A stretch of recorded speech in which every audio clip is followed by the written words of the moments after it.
लासलगाव येथील जय जनार्दन अनाथ व वृद्धाश्रमातील दुर्गा दिलीप गुंजाळ ही विद्यार्थिनी आंतरराष्ट्रीय स्केटिंग स्पर्धेकरिता 18 सप्टेंबर रोजी थायलंड येथे रवाना झाली आहे।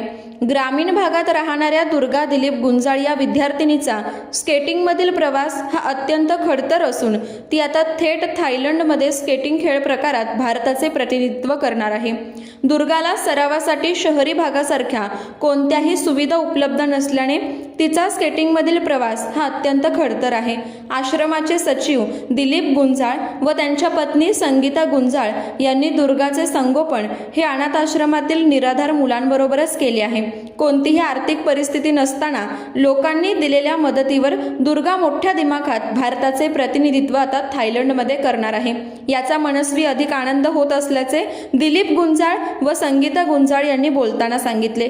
अनाथ मुलांबरोबरच खेळल्या व बागडलेल्या दुर्गाची परदेशवारी होत असल्याने तिचे अभिनंदन करण्यासाठी संत महात्म्यांची व पंचक्रोशीतील नागरिकांची लासलगावच्या जय जनार्दन अनाथ व वृद्धाश्रमात एकच गर्दी झाली आहे। दुर्गाने आतापर्यंत 95 पदके मिळवली असून तिला 153 पुरस्कारांनी सन्मानित करण्यात आले आहे। दुर्गा ही विसा स्केटिंग अकॅडमीची खेळाडू असून तिला तिचे प्रशिक्षक श्याम चौधरी यांचे मार्गदर्शन लाभले आहे। गोवा व मुंबई येथे झालेल्या स्केटिंग स्पर्धेत उज्ज्वल यश संपादन केल्यानंतर दुर्गाची 22 व 23 सप्टेंबर रोजी थायलंड येथे होणाऱ्या आंतरराष्ट्रीय स्केटिंग स्पर्धेसाठी निवड करण्यात आली आहे। अशाच नवनवीन घडामोडी जाणून घेण्यासाठी A to Z MH news चॅनलला सबस्क्राईब करा, बेल आयकॉनला प्रेस करायला विसरू नका। A to Z MH news channel सोबत मी निवेदिका ऋतुजा पोवार।